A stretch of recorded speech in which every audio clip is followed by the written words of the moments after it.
The first thing I want to do is let you know that these slides have been developed mostly by me. Delegate Watts developed the slides on the taxes, but these are my responsibility. So it's not a party slide. It's not any elected official slides. If there's something wrong, the accountability comes back to me. So just wanted to start that off. And here's our agenda tonight. We're going to cover um, set the context with President Trump's record of fiscal irresponsibility and slow economic growth from his first term. Then we got to set the conditions, to set the scene, if you will, by overviewing our broken budget process very quickly. Then we'll talk about the fiscal impact of the Republican budget. Spoiler alert, it's a huge increase to the deficit. Then we're going to go through systematically taxes. Delegate Watts will lead us on taxes. We're very fortunate to have her. Then we're going to talk about healthcare, education, the safety net, national security, and we'll conclude with kind of a summary of the major impacts on Virginia. So let's talk about President Trump's first term. And just this chart just shows that under Trump, the deficit increased by almost 50%, about 40%. So Trump has a track record of fiscal irresponsibility. Now, we can't really blame him for this huge deficit because that was COVID. But before COVID, he had already increased the deficit mostly through his Tax Cut Act of 2017, which was not paid for. Then let's look at the growth. The big claim is that we had the greatest economy ever, and we were growing a lot, and everything was great. Well, what the data actually shows is the economy was slowing even before COVID hit. That the Trump plan of rapidly increasing growth basically failed. It was declining in the third year of his president. And let's just take the step back and look at the macro level at the last 5 presidents' record on economic growth. And Donald Trump is the worst president for economic growth of any of our last 5 presidents. Trump's policies do not generate economic growth. And we'll see why as we talk through this presentation. Now, let's talk about the budget process because we need to understand where we are before we really talk this through. And we also need to talk about not just the big ugly bill, that terrible reconciliation law. We also need to talk about what he's doing with a discretionary funding. So basically, you need to understand that in the federal government, there's 2 kinds of budgets. There's the discretionary budget, which goes through the normal process of appropriations law, and that's for the things that we normally think of government, defense, most of the administration, national parks, and stuff like that. But that's only 25% of the budget, roughly, if you look at this pie chart. What most government spending is about 3/4 of it is what we refer to as mandatory spending. And this is done, funding made by permanent laws. It's not done every year. And this kind of funding, they don't set the amount of funding for the program. They set the conditions that you get.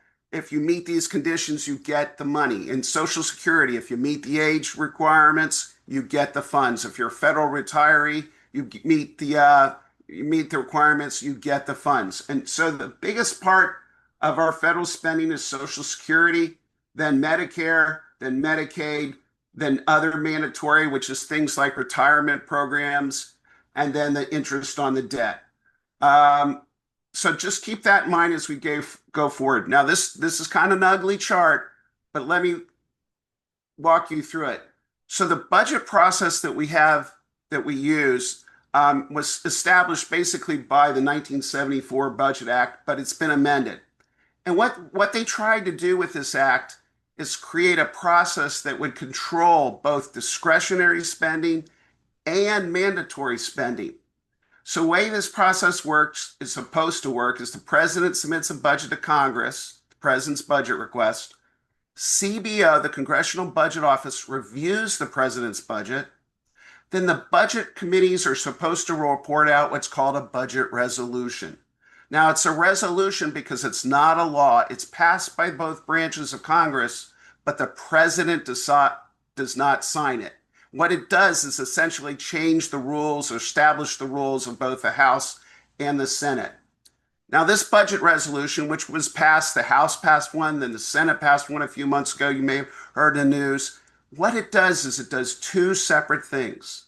First of all, on the discretionary side, it sets limits of spending for the committees. There's 12 appropriations committees, and through what's called 301A and 302 process, it sets the limits of spending for the appropriations committees. But what we've been talking about tonight is what's called the reconciliation bill. So what they did when they created this act is they said the House and Senate budget committees, through the resolution, would send instructions to the authorizing committees telling them to adjust the laws under their purview to achieve certain budget targets, to achieve the specified budget targets. And so that's what happened a few months ago. They passed a budget resolution that directed the committees to come up with bills that were then sent back to the budget committees, and they consolidated, and that's what we saw passed in the Senate recently. So this is a law passed. Now, why is it so important? The law specifies that a reconciliation bill cannot be filibustered. So that's why the Republicans were able to pass this without any Democratic votes. So we need to think both about the discretionary spending passed through the appropriation process and the changes to mandatory spending and taxes that was done through the reconciliation bill. Okay. I want to point out that before we begin this discussion, we do have a deficit problem in this country. This is the CBO, the Congressional Budget Office, every January does a projection of the budget deficits for the next 10 years. And this is what they said in January 17th, right before President Trump took office. They pointed out that we will have serious budget deficits, for the foreseeable future. And these are having impacts in terms of higher interest rates and jitteriness in the financial markets. So let's just keep that in mind. Well, where are we in the process? So on the mandatory side, we just passed the Big Ugly Act. Technically, is an act to provide for reconciliation pursuant to Title II of House Congressional Resolution 14, which is the budget resolution. So they actually, in the House, they called it the Big Beautiful Bill, but the Senate actually stripped that language out. So I don't know, maybe they were kind of realized something there. On the discretionary side, which is ongoing, the president released a budget document on May 2nd. It's not the traditional budget document. It does not meet the requirements of the law. The law specifies that the budget document should have a whole bunch of information, and President Trump violated the law by failing to provide the information. So a lot of the tables and charts and stuff I use are old because President Trump's team did not deliver the information that we really need to analyze the budget. Then traditionally CBO scores the budget. And then what's going on now is appropriations committees are drafting the bills. And so far, only one bill has passed, the Veterans Affairs Military Construction. 4 bills have passed through the House Appropriations Committee. And the thing we're seeing is these bills are following the president's request very closely. And that's going to impact because these cuts also are very devastating. The Senate has not moved on any appropriations bills yet. Remember, appropriation bills are subject to the filibuster, and that's going to present the Democrats in Congress, especially the Senate, with a very important decision. Do they filibuster these awful appropriation bills? And that's a challenge there because shutting down the government is a very serious thing, but letting these awful appropriation bills get passed would also be serious.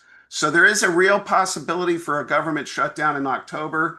And if the Democrats try to filibuster the appropriation bills, we can expect the Republicans to try to find ways around the filibuster or even get rid of it because they want the government to go forward.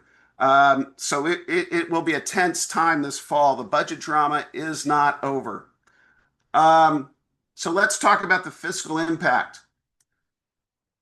The reconciliation law passed just now. This is CBO's estimate on what it's going to do to the budget deficit. Note that it is about a $480 billion increase in the deficit for fiscal 26. There's a $588 billion increase in the deficit to 2027, and then it goes down. And the reason it goes down in the out years is because a lot of the tax provisions expire, especially the provisions that are, and I think Delegate Watts will talk a little more about this, but they expire, the ones like no tax on tips and the stuff like that, the middle class tax provisions expire in 2029 and earlier. So you have this huge increase to the deficit. Now, here's how the Republicans are saying, and what we've gotten from news reports. This is what the president told, and the president's team told Republicans who were concerned about the deficit. They said, "Oh, it's not so bad. Yeah, we're going to increase the deficit a little bit because you can take the baseline, you add to the deficit the 479 for, and I'm talking about fiscal year 26, but then some countervailing things are going to help us out in the Republican view." The Republicans' plan is to cut $206 billion below the baseline in discretionary spending. That's what the president's budget request is doing. And they're saying, hey, we're going to do this, and we're going to cut these big, giant cuts out of social programs, which compound the damage to Medicaid that's being done to Medicaid and SNAP by the reconciliation bill. And then they also say that we're going to generate more revenue from tariffs. Currently, tariffs are generating about $20 billion a month. A rough swag would then be they would generate $240 billion. But prior to Trump, tariffs were generating $80 billion. So the net is an increase of is $160 billion. So what this shows is even after the president's mitigation factors of cutting discretionary funding and the tariffs, the deficit will still go up by about $100 billion. And that's assuming the tariff revenue stays, and that's very problematic. Okay, one of the things you hear from Republicans is that we're going to grow our way out, that this bill is going to unleash economic growth, and the growth is going to provide so much more revenue and taxes that that's going to lower the budget. And they attack CBO because they say, oh, CBO doesn't do dynamic scoring. And dynamic scoring is when you take into the account in your estimates the growth, the macroeconomic impact of growth.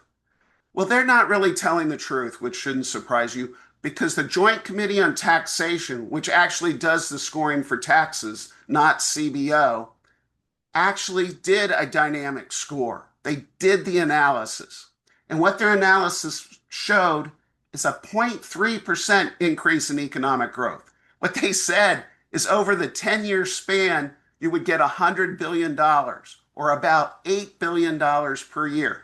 Now that's $8 billion on a $2.7 trillion economy. So it's essentially a statistical, nothingness. So the economic analysis shows that this bill will not drive economic growth. So what's the impact of this bill? It will require borrowing $3.3 trillion. But then it also increases the amount of borrowing, means you have to pay more interest. And the estimates are that's a $600 billion added charge. So the real impact on the deficit is close to $3.9 trillion, which is a lot of money. And this is over 10 years. But what this is going to do to the capital markets is it's going to drive up interest rates. And there's already economic research saying that that's starting to happen. What's called the full employment economic interest rate is now getting higher. It's inching up. Now, President Trump has an answer for this, right? He's telling the Federal Reserve, he's going to fire the Chairman Powell and put in his lackey, and they're going to keep interest rates low. But we know what happens when you try to artificially keep interest low through monetary policy. You get inflation. So when we jack up the deficit by this much and the nation's debt, we put us in a very difficult policy dilemma where you can take higher interest rates or inflation. It's not a good choice, and we need to figure out how to avoid that choice by having fiscally responsible leadership, which we're not getting out of President Trump. So I want to spend a couple minutes real quick looking at the president's FY 2026 discretionary budget request. And this is a copy. I didn't type this out. This is a copy from the president's budget request. And basically what it shows is a cut in $140 billion if we round up here. But the baseline, and they complain, the baseline growth was actually a little higher than that. So the cut against the baseline is about 206 billion, as I said earlier. So you go to the next slide, and I know this is small and you may not be able to see it, but what this page from their budget request shows that there's massive cuts to social services, science, and government operations. Education is a 15% cut. Health and Human Services, 26%. Housing and Urban Development, 43%. The Department of the Interior, 30%. Justice, 7%. Labor, 34%. State and international programs, and we'll talk about this later, 83%. 54% cut to EPA. And NASA, I don't know why they hate NASA. NASA gets a 24% cut. SBA, National Science Foundation, 55% cut. So when we think about the Republican budget plan, we have to understand that it's more than just the big ugly bill. It's what they're going to do in discretionary budgeting, which is bad. Okay, now I'm going to turn it over to Delegate Watts, and she's going to talk us through some of the tax provisions.